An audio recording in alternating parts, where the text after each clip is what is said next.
सत्यं परं सत्यं परं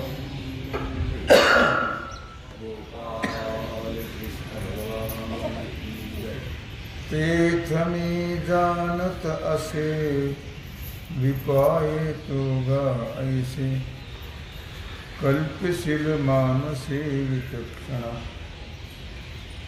भगवान सिद्धेश्वराच्या आश्रम कृपेने श्री रुक्मिणी पांडुरंगाच्या चरणाजवळ बसून श्री सद्गुरु ज्ञानेश्वर महाराज, श्री जगद्गुरु तुकाराम महाराज, श्री संत एकनाथ महाराज यांच्या चरण सान्निध्यामध्ये आपण सर्वजण मिळून महान ग्रंथराज ज्ञानेश्वरीच्या 17व्या अध्यायाच्या 309 ओळीचा आपण विचार करतो आहोत।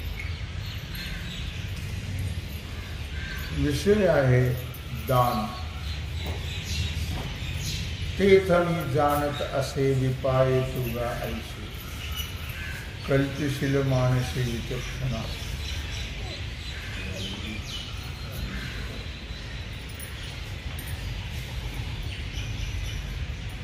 भगवान सांगतात अर्जुना,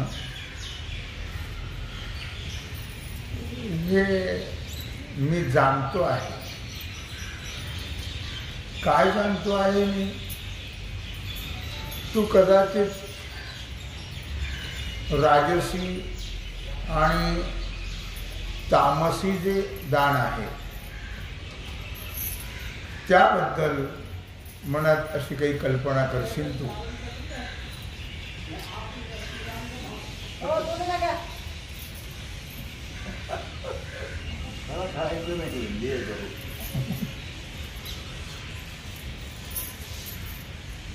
जे भवबंध मोचक, काय कल्पना करशील तू? जे भवबंध मोचक एकले कर्म सात्विक तरिका वेखा से सदोख एर बोलावी। किंवा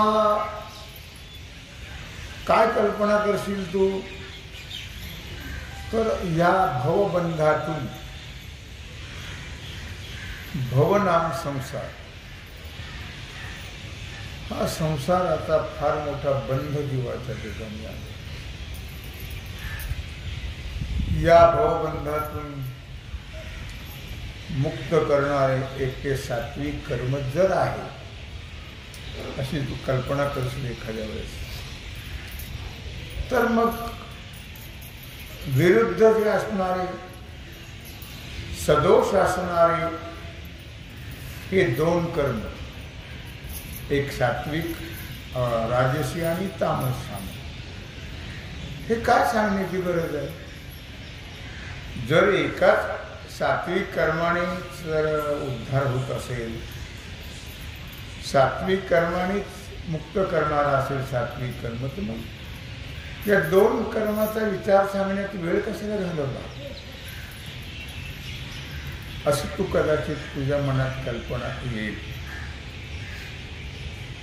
परी संतिता विवसी भेटे नाही निधीशी का धून साहता जैसी वाती न लगे।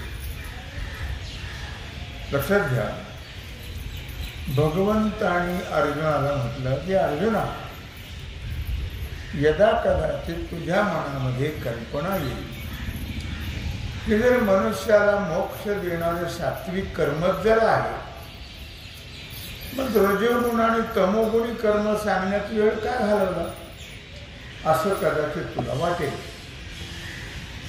परंतु अर्जुन, परी नो संतिता विवस भेटी नाही निधीशी। धनावर्त पिशाच्य बाजूला केल्याशिवाय जशी धनाची प्राप्ती होत नाही, धन हाती लागत नाही, ते पिशाच्य बाजूला करावं लागतं। कारण धनावरती पुष्कळशी असतात, कुणाचे कुठे भुंगे असतात, कुठे सर्प असतात, कुठे पिशाच्य असते, त्याला संबंध म्हणतात। ते जर दूर केलं तरच धनाची प्राप्ती होते. नाही तर धनापायी किती काही माणसं मिळली, कारण त्याच्या ठिकाणी जे ब्रह्मसंबंध असते आणि ते संबंध काही ते धन घेऊ देत नाही तर मग जीव घेतो. असे नगरमध्ये अनेक उदाहरणं घडलीत आतापर्यंत. काय मग ते दूर केल्याशिवाय जसं धन प्राप्त होत नाही, किंवा दुसरं एक दृष्टांत दिलं का धून साहता जैसी वाती न लगे. जोपर्यंत गौरी पेटवलेली आहे, पण पूर्वी असा एक प्रकार होता, पूर्वी या काड्याच्या पेट्या वगैरे असं नव्हतं, सहसा माणसं वापरत नव्हती आणि नव्हतं पण. बिड्या फुकणारे सुद्धा हे वापरायचे, चकमक वापरायची, काड्याचे पेटे नव्हते. आणि स्त्रियांनी स्वयंपाक झाल्यानंतर त्या राखेमध्ये गोवरी खुपसून ठेवायची, पण जोपर्यंत तो धूर जात नाही तोपर्यंत त्या गौरीच्या ठिकाणी दिवा लावता येत नाही. धूर जोपर्यंत आहे तोपर्यंत वात लावता येत नाही. तो धूर अगोदर संपवावा लागतो आणि मग वात लावता येते. तैसे शुद्ध सत्वा आड आहे रजतमाचे कवाड. ते भेदणे या ते किड म्हणावे का. आता 2-3 दृष्टांत दिले त्यांनी. एक धनाचा दिला, एक गौरीचा दिला, किंवा जसं ते पिशाच्या बाजूला केल्याशिवाय धन हाताला लागत नाही, किंवा धूर गेल्याशिवाय दिवा लावता येत नाही. त्याप्रमाणे तैसे सत्व शुद्ध सत्व आड आहे रजतमाचे कवाड. सत्वगुणी कर्मानेच मोक्ष मिळतो, ही गोष्ट खरी आहे. हे 2 आडवे आहेत त्याला, सत्वगुण, रजोगुण आणि तमोगुण. त्याचे कवाडा आहेत असं म्हटलंय त्याने. पण ते कवाडा काढल्याशिवाय, म्हणजे दार उघडल्याशिवाय, दार उघडणं म्हणजे दोन्ही पाते बाजूला करणं, तरच आतली वस्तू दिसेल. त्याप्रमाणे हे 2 आहेत दार, कवाड, ते बाजूला केल्याशिवाय सत्वगुण कर्म करू शकत नाही. हे 2 पिशाच्य आहेत सत्वगुण रूपी धनावर. ते जर बाजूला केले तरच सत्वगुण हा कार्य करू शकतो, नाही तर करू शकत नाही. हे 2 आडवे असतील तर. आणि विशेष करून सत्वगुणापेक्षा रजोगुण आणि तमोगुणाला जास्त जोर असतो सत्वगुणापेक्षा. आम्ही श्रद्धादी दानात जे समस्त ही क्रिया जात सांगितले का व्याप्त तिही गुणी. आम्ही श्रद्धादी दानात, श्रद्धा श्राद्ध नाही, श्रद्धादी दानात, श्रद्धेपासून दानापर्यंत सर्व साधने 3 गुणांनी व्यापलेली आहेत. श्रद्धेपासून तो दानापर्यंत. आणि ती कशी व्यापलेली आहेत हेही आतापर्यंत त्याचं वर्णन करून सांगितलं. सत्वगुणाचं तप कसं, सत्वगुणाचं भजन कसं, सत्वगुणाचं दान कसं, सत्वगुणाची देवता कशी, रजोगुणाची कशी, तमो, हा सगळा प्रकार आत्तापर्यंत भगवान म्हणतात अर्जुना तुला मी सांगितलं. 3 गुण सांगितले तुला. पण एक मात्र लक्षात ठेव, ते तर भरवसेनी 3 न सांगोची ऐशी माणी तरी सत्व दावावया दोन्ही बोलिलो एरे. पण गंमत अशी आहे ही 3 प्रकारची कर्म मी सांगणारच नव्हतो. खरं म्हणजे सात्विक कर्मच मी सांगणार होतो. पण एक महत्वाचा भाग लक्षात ठेव. सात्विक कर्म कोणतं आहे हे कळण्याकरता 2 दाखवावी लागली. एका म्हणता भले दुजे सहजशी निंदिले असं म्हटलेलं आहे. एकाला चांगलं म्हटल्याशिवाय दुसरा वाईट आहे हे कळत नाही. त्याप्रमाणे हे 2 कर्म तुला का सांगितले तर केवळ सात्विक कर्म कळण्याकरता. सात्विक कर्म कोणतं आहे त्याच्यातले सर्वच जे त्याची लक्षणं आहेत ती कशी आहेत हे कळण्याकरता हे 2 कर्म सांगावे लागते. केवळ कळण्याकरता. जे दोही माझी तिजे असे ते दोन्ही सांगिताची दिसे अहोरात्र त्यागी दैसे संध्या रूप. हे दोन्ही माझी तिजे असे. या 2 कर्मामध्ये तिसरं कर्म श्रेष्ठ आहे. रजोगुण तमोगुणामध्ये सत्वगुण श्रेष्ठ आहे. पण जसं दिवस आणि रात्र जर तिचा त्याग केला तरच संध्या आपल्याला घेता येईल. मग संध्या घेण्याकरता सायंकाळचा प्रसंग प्राप्त करून घेण्याकरता या 2 गोष्टी बाजूला कराव्या लागतील. दिवस आणि रात्र. त्याप्रमाणे सत्वगुण कळण्याकरता हे 2 गुण याचे माहिती याचे लक्षण याचे विधी कळले तरच आपण त्याचा त्याग करून सत्वगुणाचा अंगीकार करू शकतो.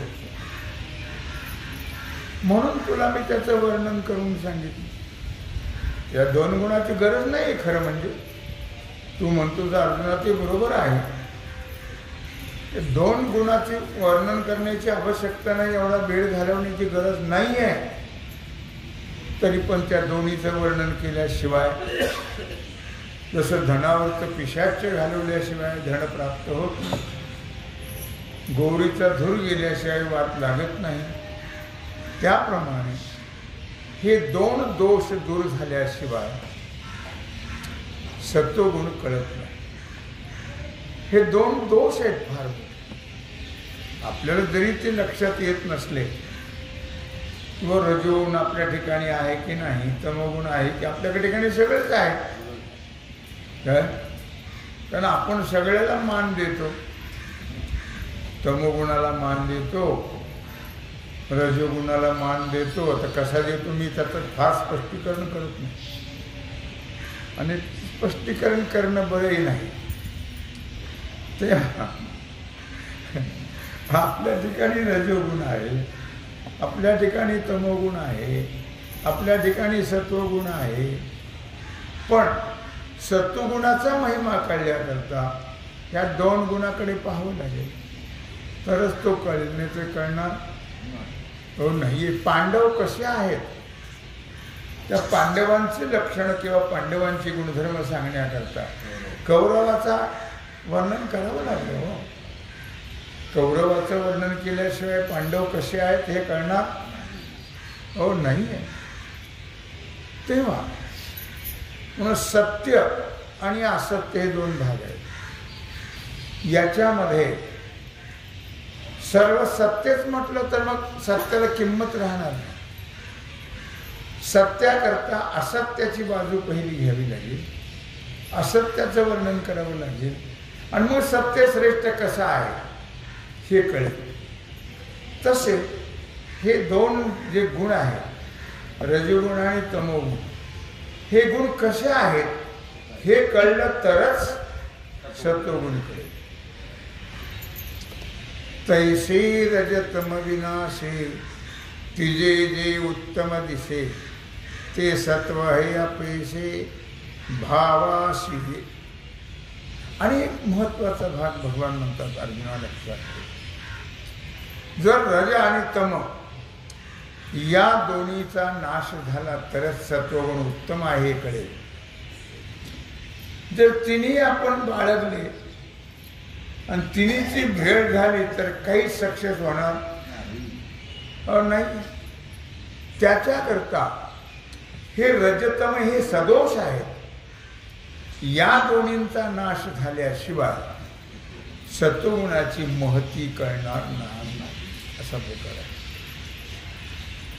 तुम्हाला जर तुमचा सत्वगुण वाढवायचा असेल तर आपल्या ठिकाणी असणारे हे दोन दोष ते पहिले नष्ट करायचे तर सत्वगुण वाढल्या जाईल, नाही तर वाढल्या जाणार नाही. जरी आपलं शरीर हे त्रिगुणात्मक असलं तरी दोन गुणाचा पहिला त्याग करावा लागेल, तेव्हा कुठं सत्वगुणाला महत्व प्राप्त होईल. एवं दावावया सत्व तुझ निरूपिले तमल. तू म्हटलं किंवा तुझ्या कल्पना करायची, तू करते संकल्प कल्पना अशी किंवा कशाला मग हे दोन गुणात वेळ घालवला. ते जर चांगले नाही आहेत तर मग कशाला त्यात वेळ घालवायचा, मग एकाच गुणाचं वर्णन करायचं. अरे बाबा अर्जुना, एवं दावावया सत्व तुझं, सत्वगुण कसा श्रेष्ठ आहे, त्याचं कसं महत्त्व आहे हे दाखवण्याकरता तुला रज आणि तम हे सांगावे लागेल. रज आणि तम हे कळल्याशिवाय सत्वगुण कसा श्रेष्ठ आहे हे कळणार नाही. आणि म्हणून मी तुला सांगितलेलं आहे. तर तुला जे कार्य करायचं असेल किंवा तुला जे कार्य साधवायचं असेल तर या गुणाचा पहिला त्याग, रजोगुणाचा. आणि आपल्याला जर मोक्षप्राप्ती करून घ्यायची असेल, आपल्याला जर भगवंताशी संबंध ठेवायचा असेल किंवा भगवंताला जर आपलंसं करून घ्यायचं असेल तर या दोन गुणाचा त्याग करणं अत्यंत गरजेचं आहे. कारण रजोगुण हा मायाजळ आहे आणि तमगुण हा नरक आहे. तम म्हणजे काय, नरकाची केवळ. रजतो सबळ माया जाळ. म्हणून या दोन्हीचा त्याग केला तरच तुम्हाला सत्वगुण प्राप्ती होईल. सत्वगुणाचे जे काही वर्म आहेत ते कळतील, सत्वगुणाचं कार्य आहे ते तुम्हाला कळेल, एरवी कळणार नाही. म्हणून बाबा रे, तुला जर कार्य साधवायचं आहे ना तर या दोन गुणाचा त्याग कर. रजोगुण आणि तमोगुण जरी असले माणसाजवळ तर ते त्याचा सोडायचं असतं, ते टाकूनच द्यायचे. कार्य करायचं असेल आणि अधोगतीला जायचं असेल तर मग सगळ्यावर प्रेम करायचं. रजोगुणावर करायचं, तमोगुणावर करायचं, सत्वगुणावर करायचं. पण ते दोन जे आहेत बलाढ्य ते सत्वगुणाला वरती येऊ देत नाहीत, सत्वगुणी कार्य होऊ देत नाहीत. म्हणून त्यांचा त्याग करणं अत्यंत आवश्यक आहे. सत्वेची येणे चोखाळे करी यज्ञादिके सकळे पावसी तै करतळी आपुले निज. आणि मग सत्वेची येणे चोखाळे. चोखाळे म्हणजे शुद्ध पवित्र. सत्वगुण कसा आहे, हा अतिशुद्ध आहे, अतिपवित्र आहे.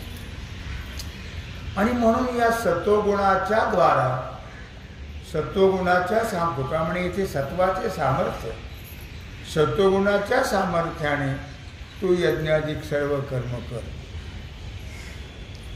पावसी तेने करतळी आपले निज.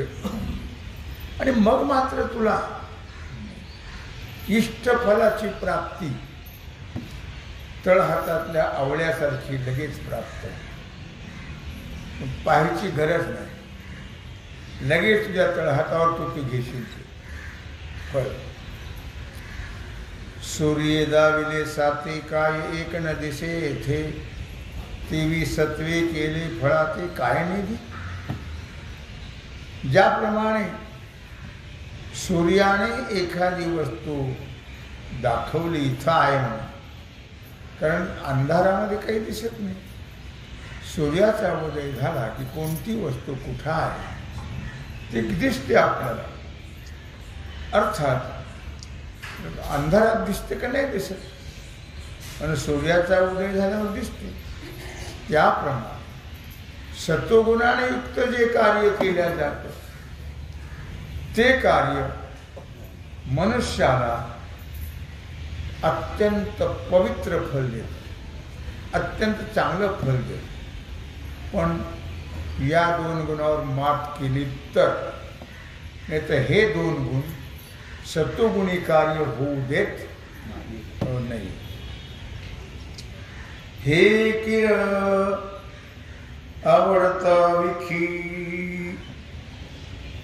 शक्ती सत्वी याची निकी अथी निकी परिमोक्षेशी एकी मिसळणे दे. हे किर आवडता विखी. गंमत अशी आहे, या सत्वगुणाची जी शक्ती आहे ती शक्ती आवडत्या विषयाबद्दल असते. सत्वगुणाची शक्ती म्हणजे काम्य भोगाविषयी असते सत्वगुणाची शक्ती. आणि सत्वगुणाने केले जे कर्म आहे ते कर्म वाटेल ते भोग प्राप्त करून देते. सत्वगुणाने केलेलं कर्म वाटेल ते भोग प्राप्त करून देते. हा या सत्वगुणामध्ये अत्यंत चांगला आणि सर्वश्रेष्ठ असा गुण आहे. परंतु आणखीही ज्या एकाने मोक्षाशी एकरूप होता येईल तेही तुला मी सांगतो, ऐक. ते एक आणाची आहे तयाचा सावावलेला आहे, ते मोक्षाचाही होय गावी सरते. आता ती एक वेगळंच आहे. तुला आता या सत्वगुणाचं तमोगुणाचं रजोगुणाचं सांगितलं ते कसे आहेत, कसे आडवे येतात, कसे कार्य होऊ देत नाही, तुला सांगितलं मी. आता आणखी एक वेगळंच आहे. ज्यावेळी त्याचं सहाय्य प्राप्त होतं तेव्हा मोक्षाच्या गावात आपल्याला जाता येतं. त्याचं सहाय्य झाल्यानंतर, कोणाचं सहाय्य झाल्यानंतर ते वेगळंच आहे म्हटलं, ते वेगळं आहे. त्याचं सहाय्य झाल्यानंतर आपण मोक्षाला जाता येतं. पण काय आहे ते वेगळं? तई भांगार जरी पण त्या दृष्टांत दिला.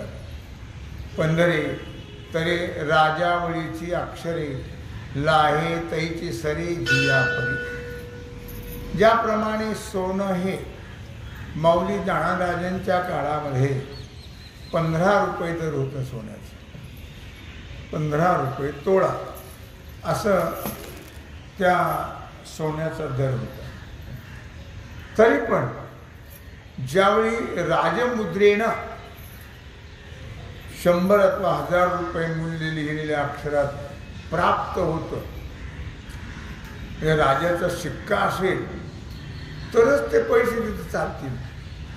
शिक्का नसेल तर पैसे, पाकिस्तानी पैसे नोट नाही चालायचे. त्याच्याकरता राजमुद्राच पाहिजे त्याच्यावर. तर तुम्ही 15 रुपये तोळ्याचं का होईना, पण राजमुद्रा असले तरच त्या धनाने तुम्हाला ते सोनं घेता येईल. एरवी जर त्याच्यावर राजमुद्रा नसेल असे बनावट तयार करतात लोक पुष्कळ. ते तर बंद पडले ना आता, म्हणून तर बोंब मारतात ते काँग्रेसवाले. ते पाकिस्तानचं त्यांनीच केलं होतं सगळं, आणि मग ते आता बंद पडलं त्यांचं. ते सगळं आणलं इकडं आपल्याकडे, ताकसाती गेली. आणि त्याच्यामुळे काय आता त्यांना खायलाही पंचायत द्यायची, इतका धंदा त्यांचा जोरात होता. त्या बनावट नोटा तयार करायच्या आणि भारतामध्ये पाठवून द्यायच्या. नोटबंदी का केली, नोटबंदी का केली, नोटबंदीचे बोंबलतात चुना घालून. ते का केली त्याला हे कारण आहे. तेव्हा शिक्का असेल राजाचा तर ते चालेल, पण जर राजाचा शिक्काच नसेल, बनावट असेल चालेल का? मग ते 15 रुपये तोळ्याचं घेता येईल का? नाही घेता येईल. स्वच्छे शीतळे सुगंधे जळे होती सुखप्रदे तरी पवित्रत्व संबंधी तीर्थाचे. त्याला पुन्हा दृष्टांत दिला लक्षात. स्वच्छे शीतळे सुगंधे जळे होती सुखप्रदे तरी पवित्रत्व संबंधी तीर्थाचे. काही पाणी खूप स्वच्छ असतं, काही पाणी सुगंधीही असतं, काही पाणी पितानी खूप गोड लागतं, पण त्याला तीर्थाचं पावित्र्य येत नाही. असेल सुगंधी, असेल गोड, पण त्याला तीर्थाचं पावित्र्य प्राप्त होत नाही. त्याला तीर्थ कोणी म्हणत नाही. जरी ते अशा प्रकारे स्वच्छ असेल तर त्याला गंगा म्हणू काय आपण? नाही म्हणू शकत. जरी ते सुगंधी असेल तरी त्याला आपण गंगा म्हणू शकणार नाही. आणि जरी ते पिताना गोड वाटलं लागलं तरी त्याला आपण तीर्थ म्हणू शकत हो नाही आहे. त्यांना पवित्रत्व नाही आहे. म्हणून बाहेरचे पदार्थ किती जरी गोड असले किंवा चांगले असले तर ते पवित्र नसतात. आपल्या शरीरामध्ये ते दोष निर्माण करतात आणि आपल्या ठिकाणी जे आहे पुण्य संचय तो घालवतात. काय म्हणून बाहेरचं चांगलं असेल, रसभरीत असेल, त्याचं खूप सुगंध सुटतो नाही का? भाज्या बिज्या हॉटेलच्या वा वा वा काय सुगंध सुटतो. काही लोक घरच्या खातात नाही, ते हॉटेलचं आणून खातात. त्याच्यात अशा का उंदरं पडणारी झुळं पडलेली पण ते आवडतं माणसं. काय ते चांगलं नाही आहे. ते खायला गोड असेल, काय स्वादिष्ट असेल, पण त्याने आपला पुण्य संचय ते घालवतो. आपल्या ठिकाणी ते दोष निर्माण करतो. पण इथं म्हटलेलं आहे म्हणून ते उदाहरण दिले. तरी पवित्रत्व संबंधे तीर्थाचे. किंवा जसं त्या पाणी सुगंधी आहे, गोड असेल, स्वच्छ असेल, पण त्याला तीर्थाचा संबंध आला तर त्याला पावित्र्य प्राप्त होतं. एरवी पावित्र्य प्राप्त होत नाही. किती चांगलं असलं तरी पावित्र्य प्राप्त होत नाही. हो का व्रतैची थोडी परी गंगाची अंगीकारी तैसे ते सागरी प्रवेश गा.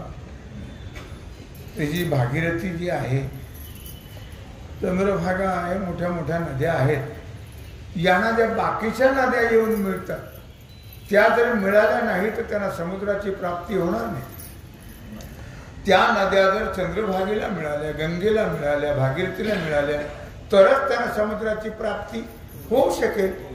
पण त्यांनी जर अभिमान केला नाही आम्ही त्याच्यात प्रवेश करणार, मग तुम्हाला समुद्राची प्राप्ती होणार हो नाहीये. लक्षात. तैसे सात्विक कर्म किरीटी. आतापर्यंत जे दृष्टांत दिले त्या दृष्टांताप्रमाणे तैसे सात्विक गा कर्म किरीटी एता मोक्षाची भेटी न पडे अडकाठी ते वेगळे आहे. आणि म्हणून भगवान सांगतात शेवटी किंवा अर्जुना, सात्विक कर्माला मोक्षाच्या भेटीला येताना सात्विक कर्माने मोक्ष प्राप्त हो त्याच्याबद्दल वाद नाही, पण त्यातली आडकाठी नको आहे. या रजोगुणाची तमोगुणाची आडकाठी. म्हणून तर म्हटलं त्याने की काय की हे सगळे आम्ही बंदिस्त केलेले आहेत. आम्ही यांच्या आहारी गेलेलो नाही. संत सांगतात यांना आम्ही बंदिस्त केले. कामक्रोध बंदी खाणी तुका म्हणे दिले दोन्ही इंद्रियाचे धनी आम्ही झालो घोषावी. आम्ही कंट्रोल ठेवतो आमच्या वाचेवरती, मनावरती, नाही का. तुम्हाला आवडतात बाहेरचे पदार्थ, मला आवडत नाही का? आवडतात मला, असं काही समजायचं कारण नाही. पण आम्ही कंट्रोल ठेवतो. कोणी ते पाप घ्यायचं ना, आहे ते पुण्य घालवायचं. आणि आपल्या शरीरामध्ये अपवित्रता का करायची निर्माण, त्यामुळे आम्ही कंट्रोल ठेवतो. मी आज तागात कधी हॉटेलमध्ये गेलो नाही एवढ्या वयापर्यंत. हॉटेल काहीच मला पदार्थ चहा पाणी अजिबात नाही. का? आम्हाला आवडत नाही. तुम्हाला आवडतं, आम्हाला आवडत नाही, असं काही प्रकार नाही आहे. पण त्याच्याकरता कंट्रोल ठेवणं फार महत्त्वाचं आहे. तर आपलं पावित्र्य टिकलं जाईल, तर आपलं पुण्य टिकलं जाईल, तर आपली सात्विक बुद्धी टिकल्या जाईल, नाहीतर उद्ध्वस्त होईल. असं भगवान श्रीकृष्ण परमात्मा अर्जुनाला सांगतायत. सात्विक कर्माचं महत्त्व आणि रजोगुण तमोगुणाचा दोष. तेव्हा झाली सेवा भगवत चरणी समर्पित करून राहिला जो सेवेचा भाग आहे तो आपण उद्या पुंडलिक वरदा